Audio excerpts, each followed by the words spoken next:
All right. Well, good morning, everyone. My name is Julie Shields Rutina, and I am the Director of College Planning, Education, and Training at MEFA.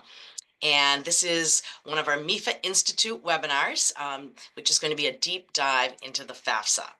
And we are so lucky to have Amy Staffier from Simmons University with us this morning to go through all of the details. And the nice thing is, compared to last year, this is going to be a happy talk today. Things are going much better. And let's just go to the next slide, and I'll give you some logistics. So just so you know, if you have questions, and I'm sure you do have some, you can put them in the Q&A section, and I may be able to answer some behind the scenes, and we'll ask some out loud to Amy at some point. And if you need to leave this webinar, of course, I know you have busy days, you can do that, and we will be sending you the slides and a copy of a link to the recording tomorrow. And also, if you know some of your colleagues who weren't able to attend and you want to share that with them, this is great, because this will be chock full of good information. So with that, I think, let's see, maybe there's one more slide just to remind you about MEFA, that we are here for you with whatever you need. And I hope you know to reach out to us, to email us, call us. At the end, you'll see that information. But we've been around for a long time. And we still have the same mission of helping families plan, save, and pay for college. And that means that we want to help you do your jobs as well.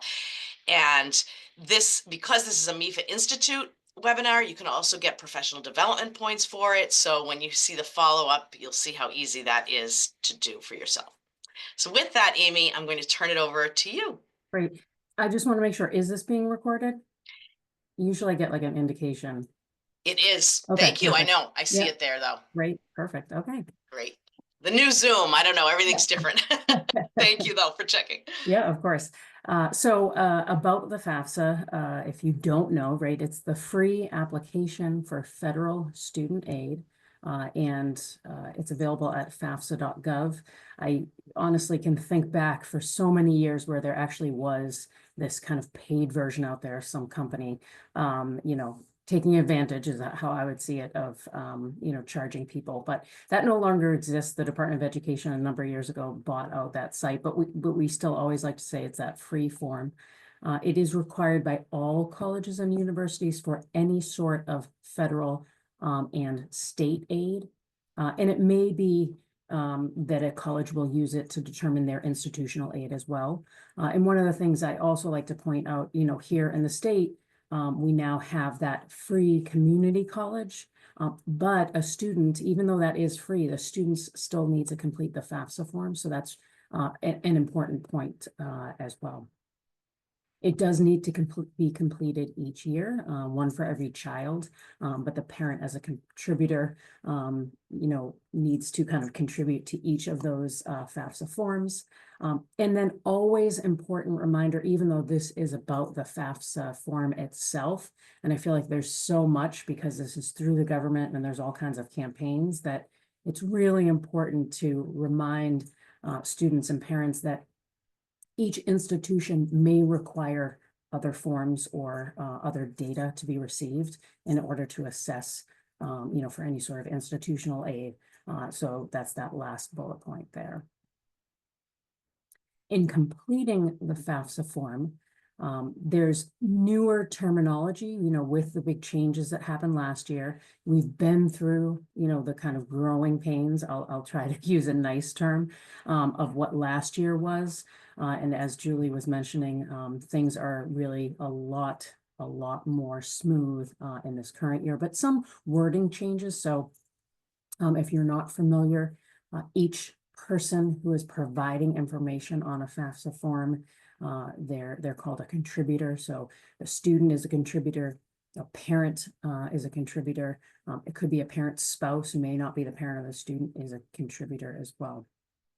And very different from old FAFSA forms where honestly a student or a parent could go in and kind of complete information on everyone.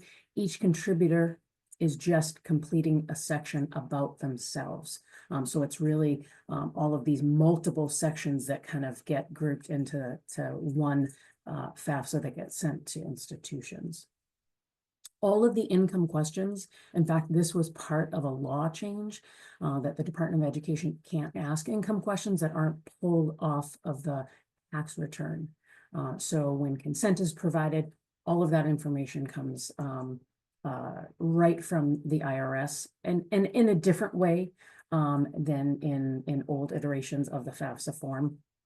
And so consent is something that must be provided.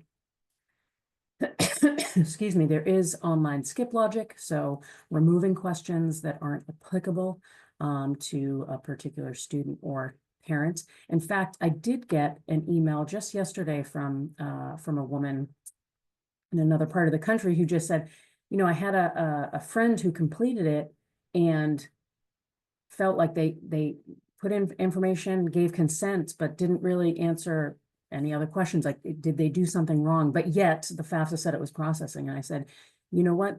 And I completed it for my at the time senior in high school last year. It can almost feel like, really, there's nothing more to it. And the woman also had completed a CSS profile form, and you know, when you kind of compare those two, it really can feel like, oh my goodness, it was so quick. And I didn't really answer information because so much of the information is just pulled right from the IRS. You need to answer the questions in order. If an answer is 0 or the question does not apply, students should be entering, or parents entering, 0.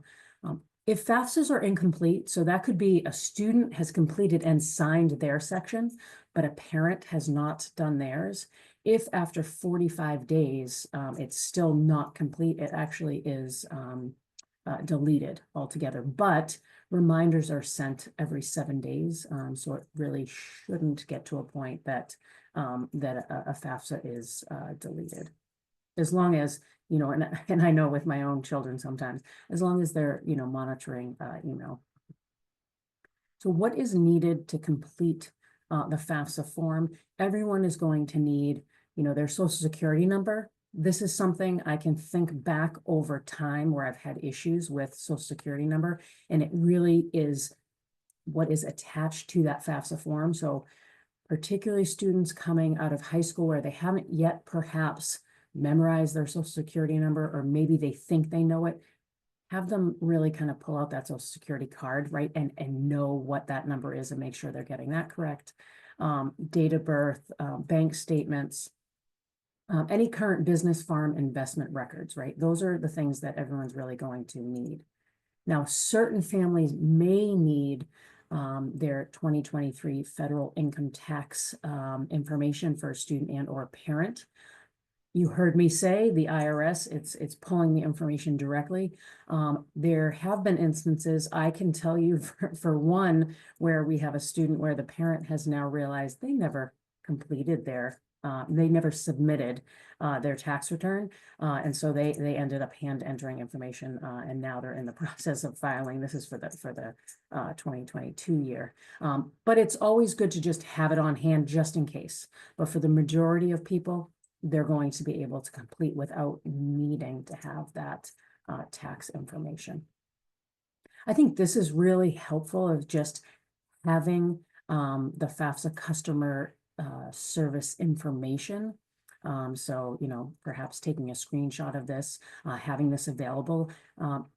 Sometimes it's just knowing that you can get in touch. And anyone who went through last year, I can say for myself, with phone numbers for certain equipment that I use, with pulling in FAFSA information, I was on hold for probably 10 hours over the span of 2 days.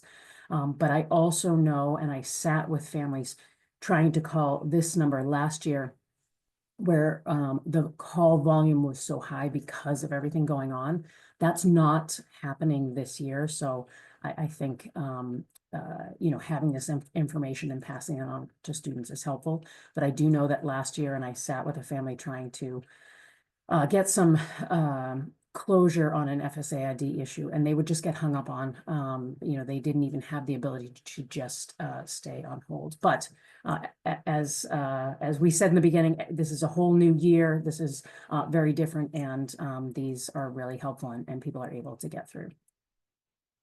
So here's just a little bit of flow chart about the FSAID, and I will say that the Department of Education really has been kind of, you can still find the word FSAID, but they really call it your, account login, your student account login. So, and that's what it is. It's a login, and this is used to complete the FAFSA. It is also used by the student or the parent should they choose to borrow any sort of student or parent loans.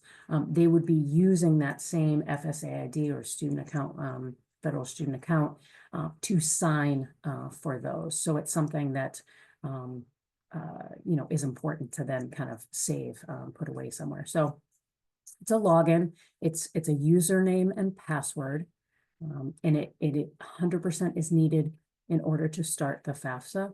And in fact, if a family goes right in to start a FAFSA and they don't yet have their student account login, their FSAID, they're not going to be able to complete the FAFSA right there in that moment, because it is something that very different than, say, your Gmail login username and password, right? It goes through an authentication process. So it takes about anywhere from 2 to 4 days for then that person to be able to use that FSAID, meaning before they can go ahead and complete that FAFSA form. So who needs the FSAID? Obviously, the student needs their own FSAID. And then really the suggestion is that every parent that is listed on the FAFSA should get an FSAID, and it doesn't cost anything. And if you don't use it, right, that is fine. In the case of parents who are married and they file jointly their tax returns, technically only one parent in that situation needs an FSAID, right? So if just one parent gets it and they're giving consent, that is fine. But in situations where parents are married and filing separately, or they went through a divorce or a separation during the 2023 year where those taxes are being used, right? Those are the scenarios where every parent really does need their own FSAID. So in some ways, it really is the easier message. Every parent who's listed on the FAFSA should have an FSAID. You must have an email address in order to create the FSAID, and it needs to be unique.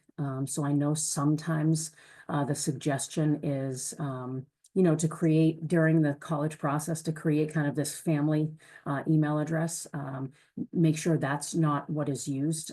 It won't be able to be used for everyone in creating that FSAID. And then also the suggestion here that, make sure it's an email that students will have access to out of high school, right? As well as one that students are checking. Parents who don't have a Social Security number prior to last year, they were not able to get an FSAID because they didn't have a Social Security number, and that's part of the process. Now, those parents are able to get that FSAID by answering knowledge-based questions, really based on credit history. If they kind of fail being able to do that, there is a second level so that they're able to get that FSAID.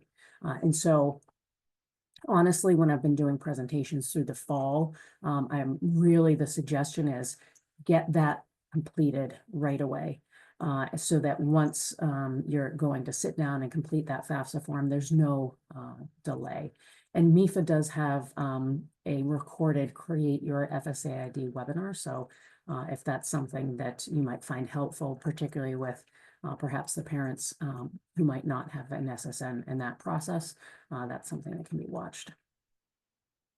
So now that we're getting to the home page, and it's nice that the kind of main thing you see is 25-26 FAFSA, excuse me, and that's available.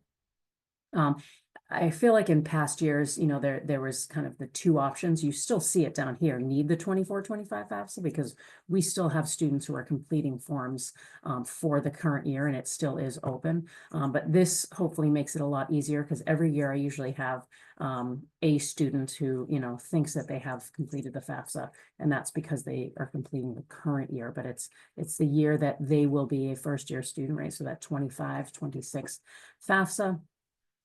So if they're completing it for the first time, they're clicking login to start. And we can talk about this later as we look at that, if they're kind of accepting an invitation, they can log in there. So the student would log in with that FSA ID. Again, if they need to create an account, they don't yet have it, this is where they would do that before actually being able to complete the FAFSA. But assuming that this student has their FSA ID, it's all verified, they'll move on to that next section, and they're noting what their role is, right? So we're walking through this first as the student who is starting the FAFSA form. And there's a set of kind of onboarding slides. It's some level of information. Is it absolutely necessary to kind of go through them and watch every video? Not necessarily, but we'll just kind of walk through what those are. We're not going to watch the videos, but just an explanation of what the FAFSA form is. It is a very short video. I have gone through and watched these. It walks through defining contributors, right, and who these contributors are. And you'll see as we talk about contributors, and particularly, when we start to talk about, say, a parent who is, a parent who's remarried, right? And so they have this spouse, and sometimes, or parents saying, but this person isn't, required to pay, let's say, for, this child. There is information that is noted in here that by providing, say, consent with the IRS, that does not mean that you are required to, provide, money for that student. So this is just an overview of those contributors and explaining consent as well. And then after that, goes through after submitting the FAFSA form. And then right here at the bottom, it's start the FAFSA form. There's a little blue box at the bottom. So next, it's going to be information that the student is just reviewing, right? This is information that they have already provided in which to get their FSA ID. You can kind of see from the screen, there's no real option except perhaps in country to update information. So if there is something that was incorrect, let's say the student used an email address, right, that they decided, oh, it was my school email address and I need to change that, they actually would need to go into their studentaid.gov rather than just in the FAFSA and go to account settings to make any sort of change. So this is just a review only, but you're not able to make changes, or the student is not able to make changes. They're noting their state of legal residence, as well as that date that they became a legal resident, because oftentimes for state-based aid, that date matters. And obviously, when a student notes that they are a resident of the state of Massachusetts, that's the trigger, once the FAFSA is fully processed, that the state is also going to get that information. And then just noting here, this has always been a helpful tool within the FAFSA for many years, and I'm glad they didn't get it away, but just this little question mark, and it's next to almost all of the questions, and a little pop-up with some additional information you can find. So the providing consent, the IRS has very strict data privacy rules, and so the new direct data exchange, which is how data is being pulled directly from the IRS and being pulled into that FAFSA form, really requires that this consent is provided by each contributor. And if a contributor does not provide consent, that student becomes ineligible for any sort of need-based federal aid. So it's really important that people understand that. Now, I remember in a presentation, a parent said, like, what if I, hit the wrong button, right? It does come back up, with one of those kind of like, are you sure that's how you want to answer this? So it really does help guide, students and parents to hopefully answer that question that, yes, I'm providing this consent to have that FAFSA kind of pull that tax data directly from the IRS. And once that consent is given, there's this screen where, okay, we're kind of pulling that information. Once that is done, the data does not actually populate, right, visibly for a student or a parent to see it. But either it kind of imports, and for the vast majority of students and parents, it does, or let's say if someone was a non-tax filer, or I have had situations, we kind of, the hope is that all the tax data comes in, but as I noted, I've found people who didn't realize they didn't actually submit their tax return, or people who may have been late, or in cases where a parent is now divorced or separated, and that 2-year prior information is no longer wholly accurate. There is an opportunity where a family can then actually enter their 2023 tax data. Once we're done with that, kind of the income information, right? So that's, you see right there, if the data comes through right from the IRS, you're just moving right on. So you're not, the student is not being asked any other income questions. They're moving now on to determining if they're dependent, right? And then parent information needs to be provided, or if they are independent, and which it does not need parent information.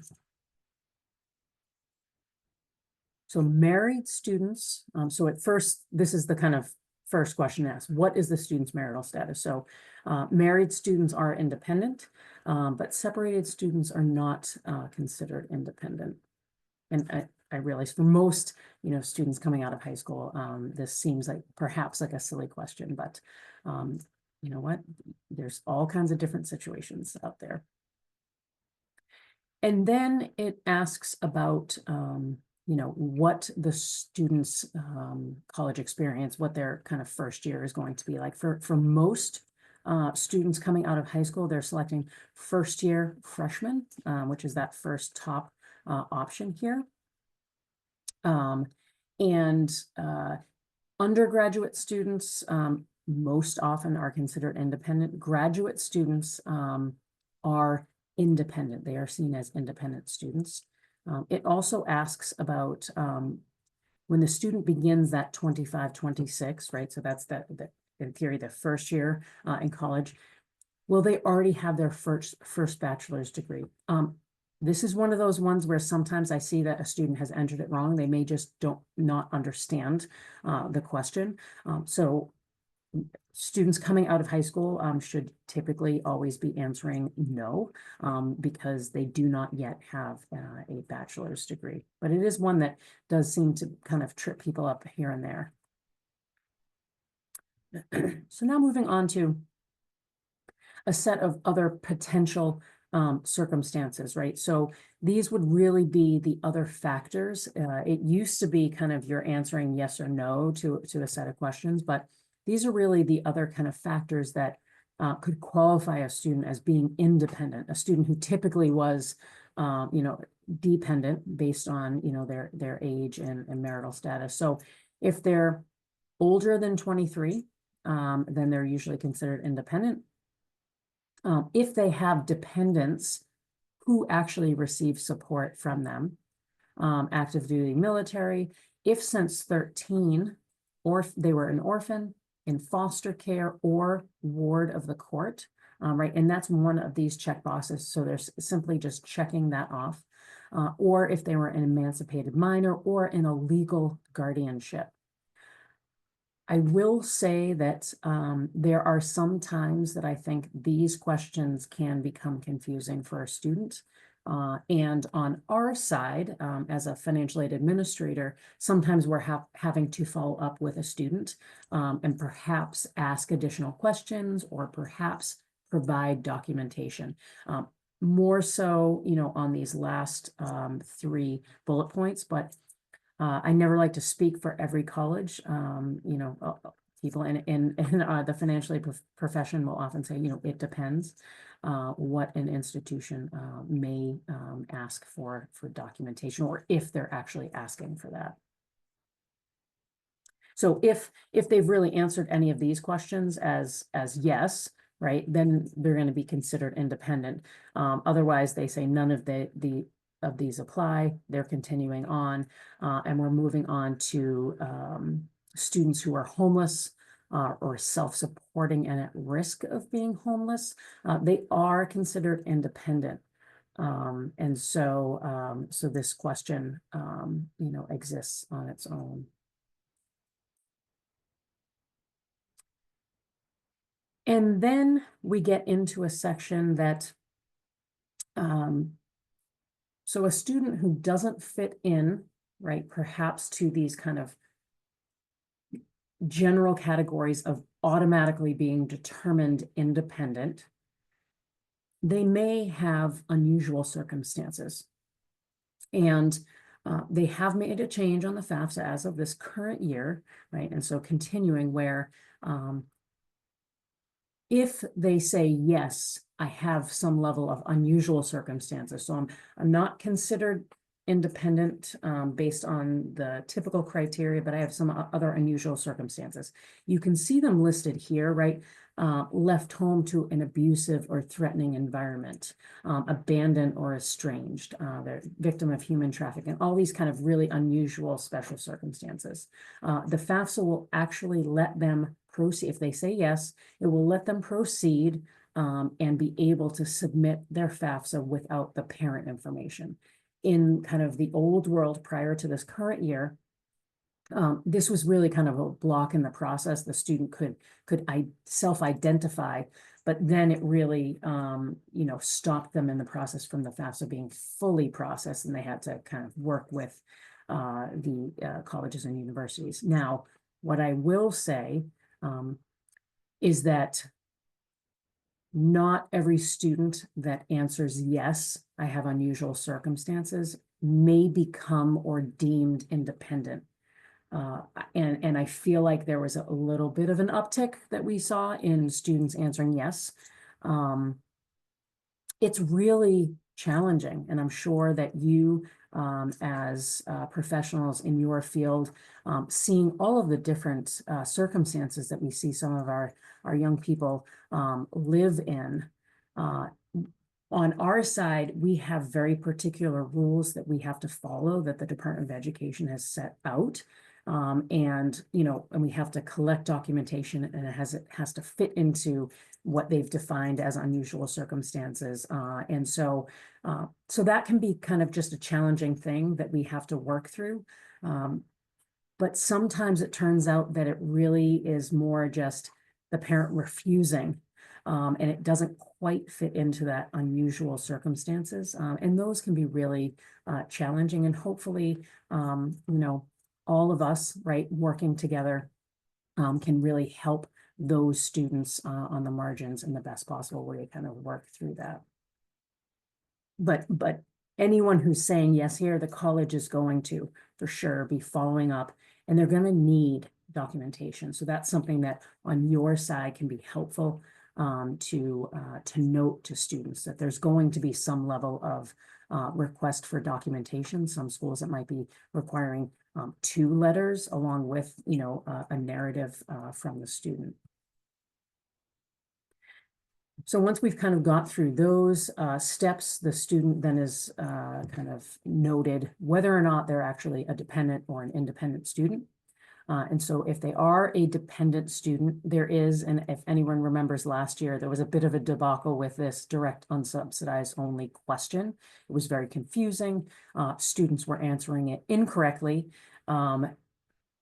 But additionally, the FAFSA form at that time didn't have the ability for students to go right in and make corrections. So there was some change in the wording. So you can see here, right, it's answering this question: are the students' parents refusing to provide their information on the FAFSA form, right? And so if that answer is yes, then the student is applying for that direct unsubsidized loan only. It also has clarifying language. The response must be no for the student to be considered for any sort of federal Pell Grant and subsidized loan funding. So if a parent refuses, there's not unusual circumstances. These are very challenging. I will say far and few between that we see this as an actual answer, that they say yes, and then they're getting just that unsubsidized loan.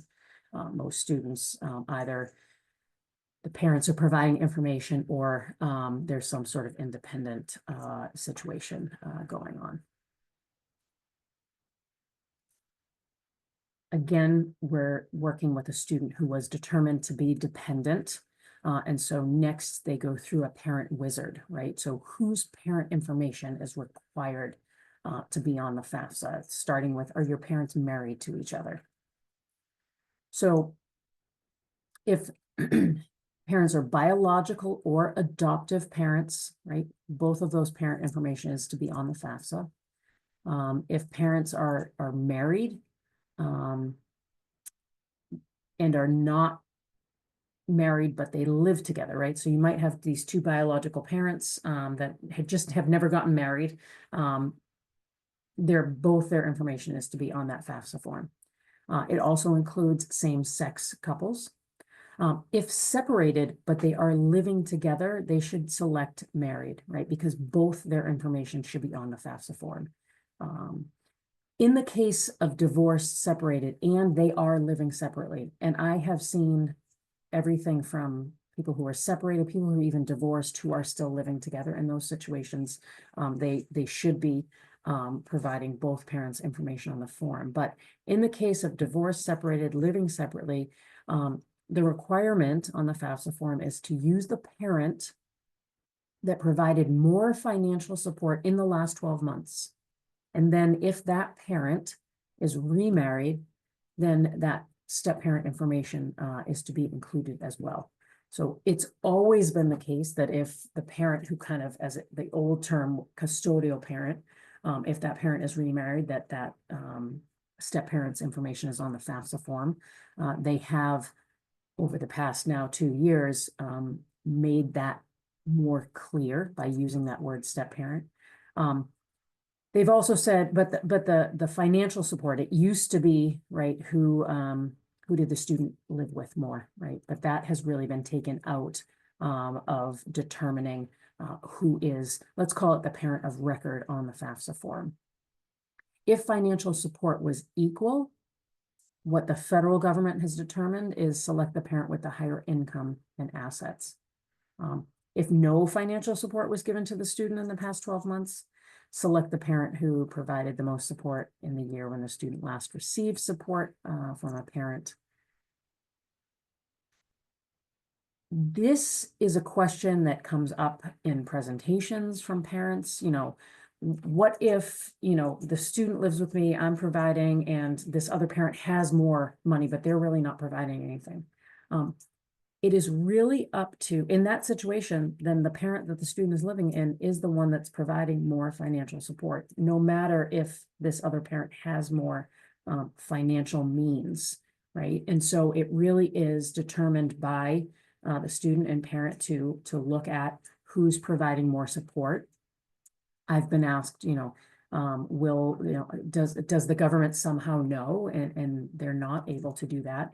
The only thing I will say is that in a situation where a student is applying to a group of schools and maybe a school requires the CSS profile, and in that form, a lot more information is asked and information about all parents. And so a student may just need to be prepared, or parent, to answer questions of perhaps what may appear as conflicting information in that scenario. So now the student, right, determining who is a parent now goes through the process of inviting parent contributors, right? So they're going to enter the parent's personal information and send that parent an invitation to be a contributor to their FAFSA form. Just noting here that the parent email address that the student uses does not have to match what the parent's FSA ID email address is. But they're going to need to know the date of birth and social security number. So, the student should have that information as they're kind of going through this invitation process, or, hopefully maybe they're all sitting together. But again, we know that we have and work with students and families that have very challenging, dynamics or reasons that they can't always be sitting together. So knowing that the student is going to need those data points at least ahead of time can be helpful. There's a couple of questions here where it is completely optional. And if the student does answer, it's important that this is not shared with the colleges, does not affect their eligibility at all. It's really for research purposes only. So by answering the question, there's nothing that would happen to the student, but they can also opt to answer, prefer not to answer. So the first is a question on gender. The next is on race and ethnicity. Again, in the kind of post crazy world that we've been living, not shared with colleges at all, and students can absolutely answer, prefer not to answer.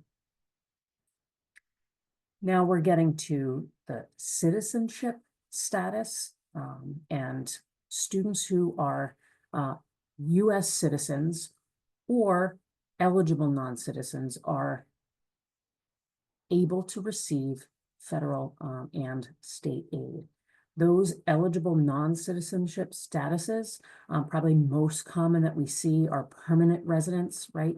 But there's a whole host of statuses, and quite honestly, sometimes I know at Simmons I've had a number of student situations where I'm having to really dig in to figure out, is this student eligible? I had a refugee at one point that I was working with, and great to be able to determine that she was eligible for the federal and state aid. I will also note, citizenship status through the FAFSA. If a student notes, I'm a US citizen, right? That's actually being sent to the Social Security Administration for verification. If the student notes, I'm an eligible non-citizen, that is being sent to a separate, the Department of Homeland Security, to kind of verify that answer. So sometimes there are situations where a student is an eligible non-citizen, but they've answered, I'm a citizen. And when it goes over here, it's going to get a bump back, when the FAFSA is processing, we're not able to verify your citizenship status, right? And then that is when the institution is going to have to actually collect documentation from the student of their citizenship status. And sometimes it means we're changing to correct to be eligible non-citizen and perhaps adding in an A number. But what and I've had to clarify this with my staff as well, a social security card does not verify citizenship, right? And I worked with a counselor at a school last year who was trying to help a student with the FAFSA form. Now, of course, as we all know, we were in the midst of just such a mess with the form and the delays and problems. And this counselor at a local high school was trying to help this student. And as I was talking with her, I said, I'm kind of thinking that perhaps this student isn't actually, an eligible non-citizen. And it turned out that actually she was not, and the student was just finding this out in that moment of trying to go through this process. So those are, again, really challenging situations, but just that reminder that, a social security card is not verification of being a citizen or an eligible non-citizen, because students can get and people can get a social security number, right? And it's for work purposes only. And so I just wanted to note that. Next is going to ask about parent education status, pretty easy question there, and whether or not a parent was killed in the line of duty. There's specific funding available there on the federal side. And then the student high school completion status, if the student is answering that they've received their high school diploma, like as they're starting their college career. This can sometimes be confusing because the student is filling this out and they haven't yet received, right, their high school diploma. But as long as they're reading the questions, it's at the start of the 25-26 year, what is it that you have? So as long as the student answers high school diploma, it will then be asked to note the high school. So the student can enter in their city and state and then be able to select their high school from a list.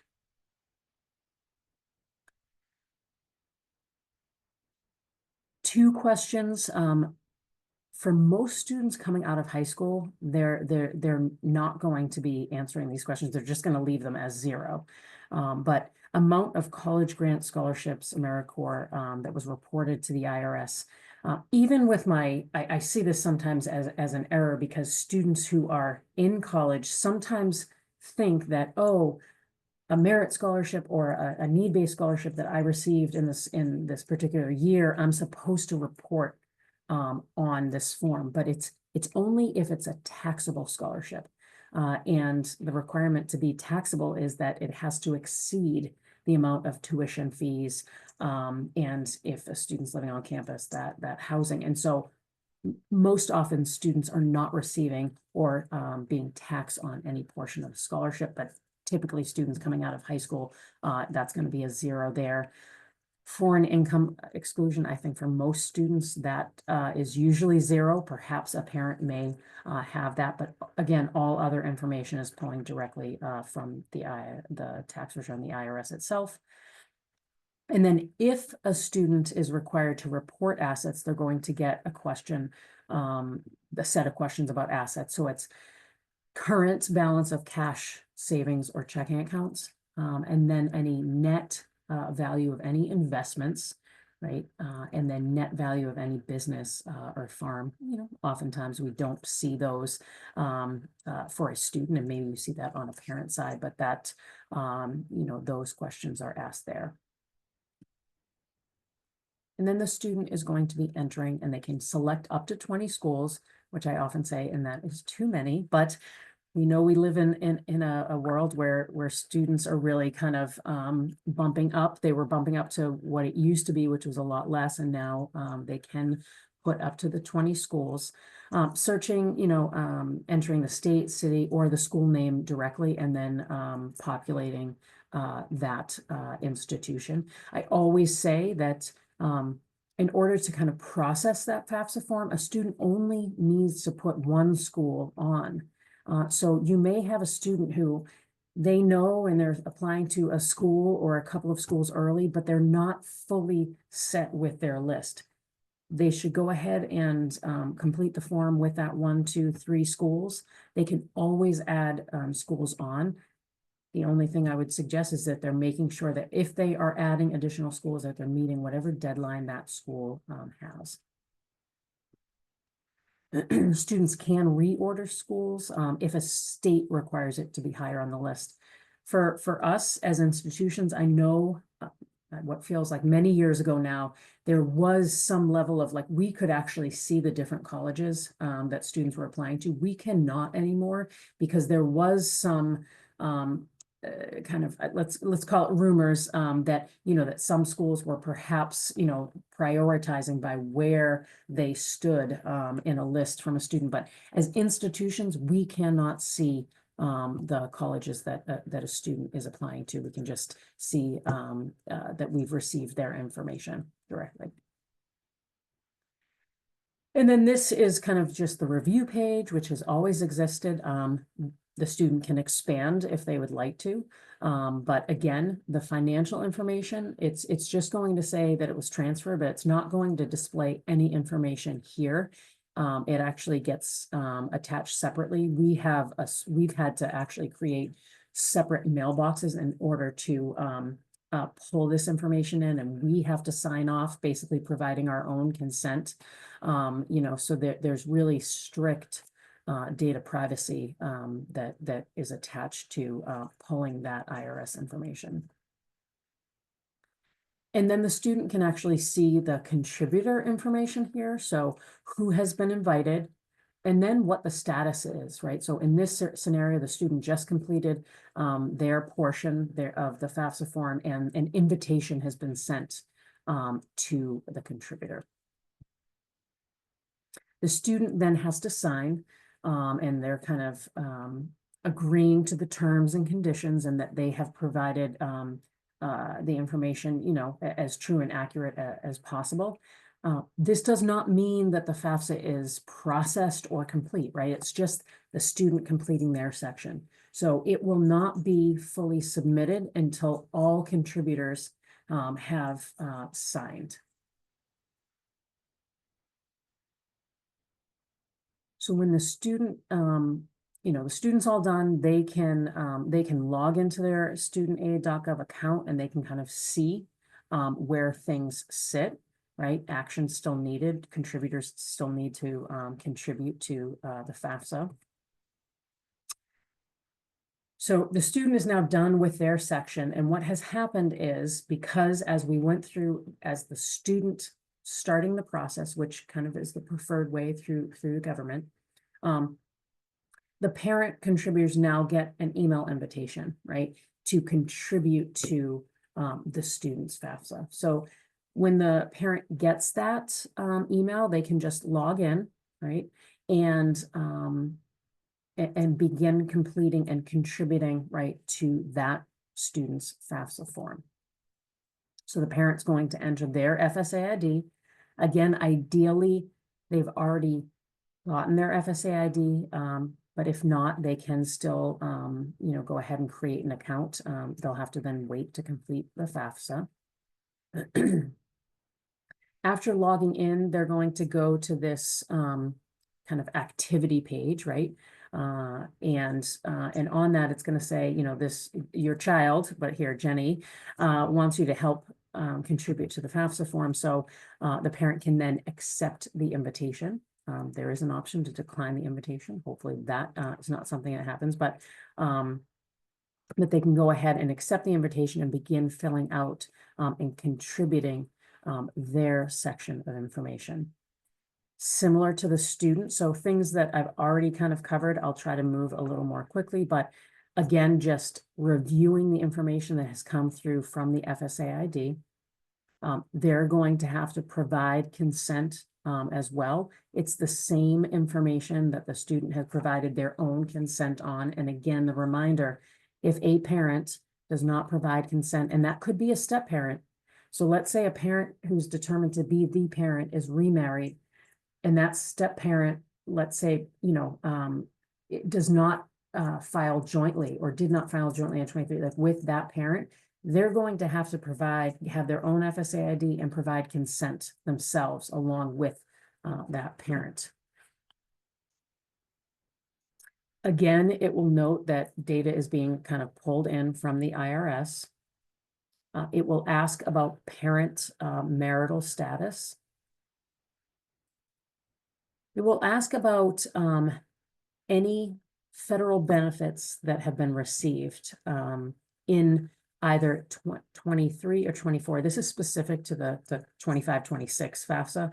And so those dates will change, but it's like the current year or the year that we're pulling data from the FAFSA for, right? And so these are earned income credit, housing assistance, free or reduced lunch. And this really then hits on whether or not asset information is required. It asks about tax filing status and whether or not they file with jointly, right, with their current spouse. So this is going to determine whether or not the parent might need to be able to actually provide hand enter information. Let's say if they don't file jointly, or it's looking for another contributor, right? In the case where let's say the student has invited two contributors, and one is going in to complete it, and they're saying, I filed jointly with my spouse, it's not going to then look for that other parent to also provide consent and also, complete their own section because they've pulled in all that information. Family size is pulled in from the FAFSA form itself. So it is automatically based on the data from the tax return with exemptions that are on that. And it's for a student who's a senior, it's that 2023 form. Parents will be asked whether or not that needs to be updated. So there is the opportunity to update. To give an example, what I typically have seen is that perhaps sometimes in a divorce agreement, right, the claiming of a child bounces from year to year between families, and perhaps really that child, is really living with that family. They can go in and update that family size. Might a student get selected and we have to on our side collect documentation, of family size, that might happen, but the family has the opportunity to correct, right, if it is incorrect, what is on the FAFSA form, or if there were dependents who are going to be living with the parent and receiving more than half of their financial support from the parents within the household. So let's say a grandparent, right, has now moved into the household and is receiving support from the family. That's another situation where the family might be updating that family size. The kind of thing that's contentious, right, is the whole number in college. So the FAFSA is still asking how many students will be in college. So you're not ever including parent in this question. But even though they're asking that question, it's not used in the calculation to determine federal aid. So it used to be that kind of at the bottom line, the determining that what used to be called the expected family contribution, that, based on the number in college, like it might be, divided in half and thirds. That no longer exists. What I will say though, is I like to provide this information, and I have really zoned in and looked at our students who had number in college when I was dealing with our returning students. And for a large majority of students, it didn't matter because there's more generous allowances within the formula. It was really on the higher income end where I was seeing, what was an EFC last year to an SAI that really was kind of doubling, right? And then for myself, I was doing kind of some additional work to help those students. But that's just the thing. Colleges can choose to use this information in awarding institutional college funds. And so that's something that, as I always say to students and families, ask if you feel like, that is a factor in what maybe has been received or not, provided to the student.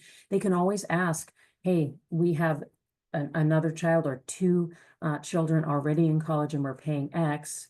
Are you able to provide anything additional? Because the worst that the college can say is no, but the best they could say is yes, we're able to provide something additional. So if a parent is actually having to provide tax information, right? So there's very small scenarios where they may be providing that information, they'll see a screen like this, but they are similar to the student. They're reporting earned income credit, grants or scholarships, or AmeriCorps that's reported as income. I basically never see, an answer there for parents, but maybe once in a blue moon. And then foreign income exclusion, they're asked to report that. And that's something that is not all that common. And then if parent asset information is required, child support is now being considered an asset, which actually is a benefit to the student, because It used to be reported as income, and this is an income-driven formula, so it's actually helpful that it gets assessed, and it's asked for under the assets. Just like the student current balance of cash, savings, checking accounts, net value of investments, real estate other than the family's primary home residence, right? Any sort of mutual funds, stocks, bonds, something that's different, the 529 account only for the student that they are completing, and contributing to that form. It used to be that if a family had 529, let's say they had 4 children, right, and they're completing this for 1 child, they would be providing the value of all 4 of those 529 accounts. They're only providing the value right now for the student that they're completing the FAFSA form. Primary home, life insurance, retirement is completely excluded. And then net value of any business farm. In the past, this wasn't actually, in the way past, it was included. In the more recent past, it has been excluded, and now it has come back to be included as parent assets. And if parent income is less than 60,000, no asset questions are actually going to be asked, so that would be bypassed.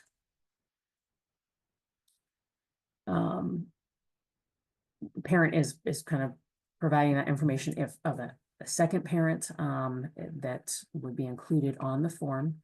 And then similar to the students, there's just kind of this review before you sign the form. So the parent can kind of expand each of those pages. Again, that IRS information is not going to show. It will just show that has been uploaded.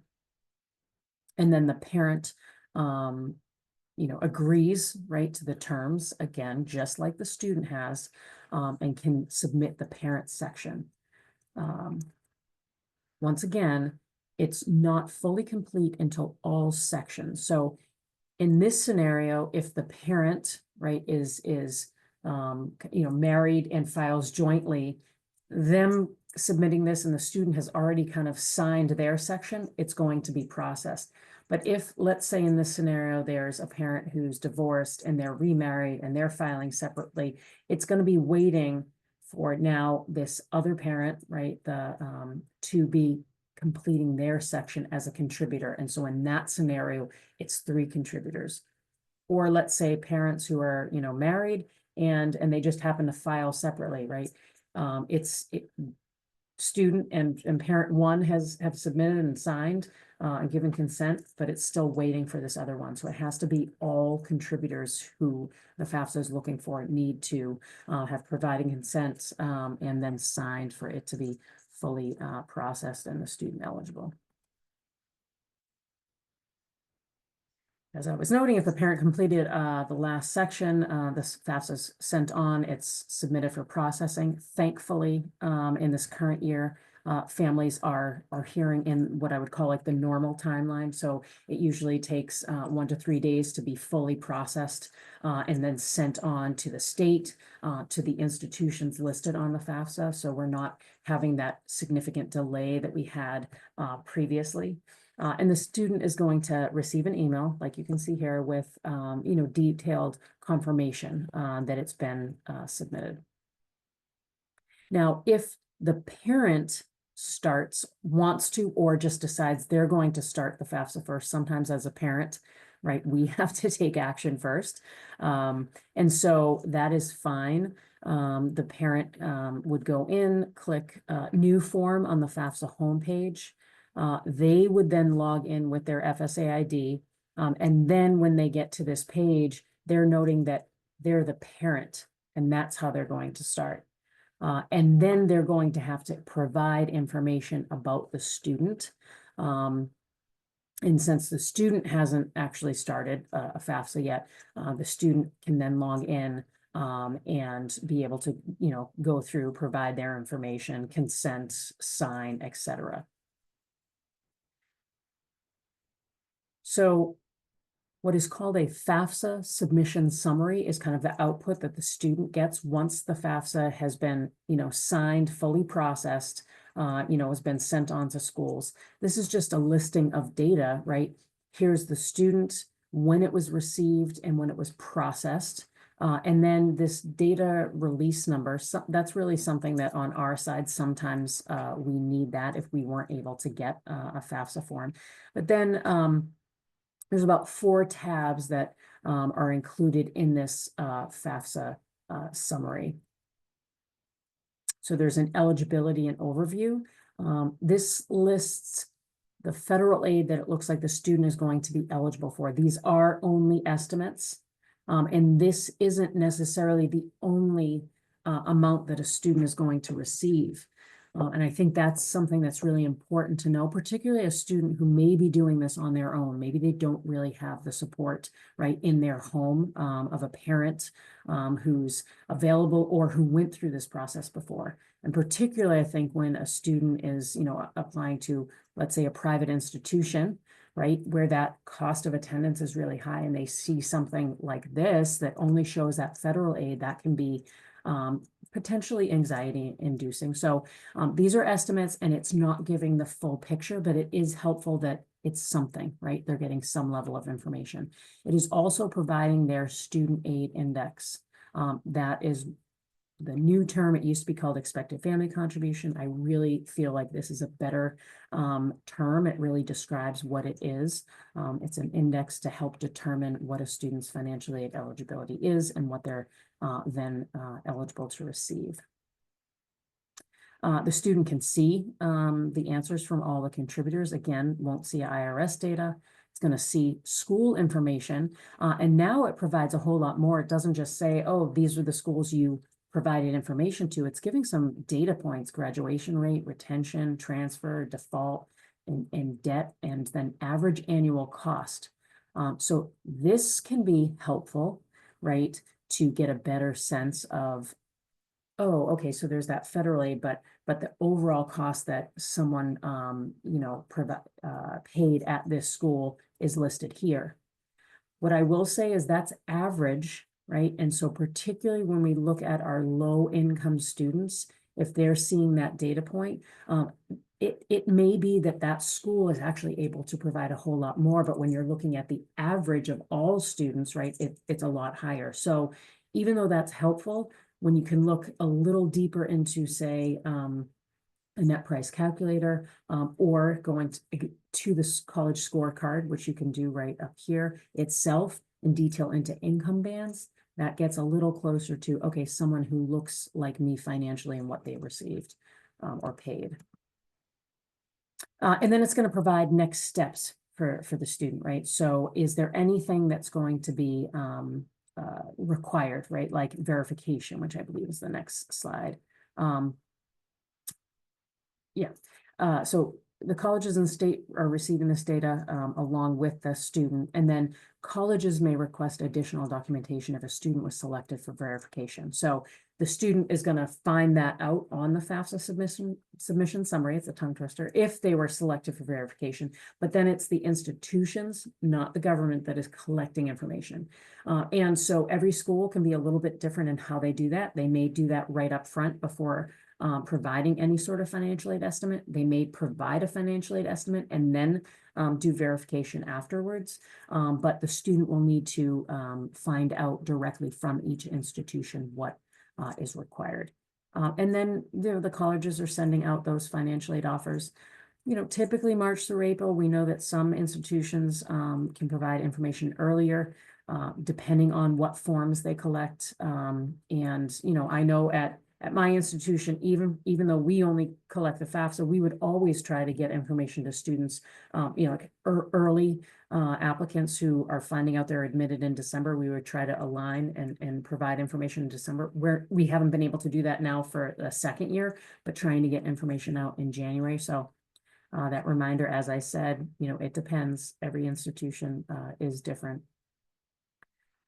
I truly believe, having friends in various parts of the country, that we have some great resources here in the state of Massachusetts. Not only MEFA, which provides this great information and resources for your community, but also for our students and families. But we have FAFSA Day Massachusetts that has been continuing to find ways to provide support with helping complete the FAFSA. I know having helped families, sometimes actually just having someone who does this day to day standing behind them, as they were completing a form or being able to jump into a Zoom room and just ask a question, a clarifying question is a huge help. We also have Mass EdCo that provides free financial aid help here in the state. So we are just about at the end here.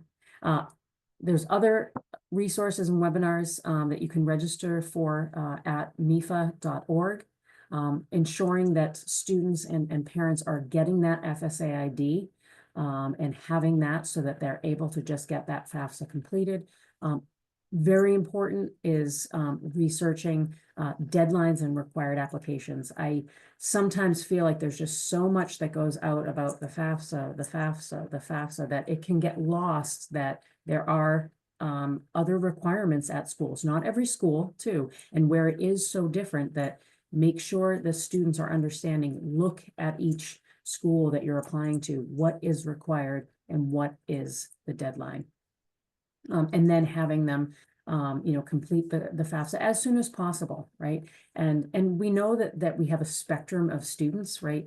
And that there are students who are going to do this a little bit later in the process. And for them, that, is fine. But as soon as they are able to, and depending on where they're looking to go to school, and again, that reminder that if a student is looking to, go to community college and access that free community college, they still need to complete a FAFSA in order to do that.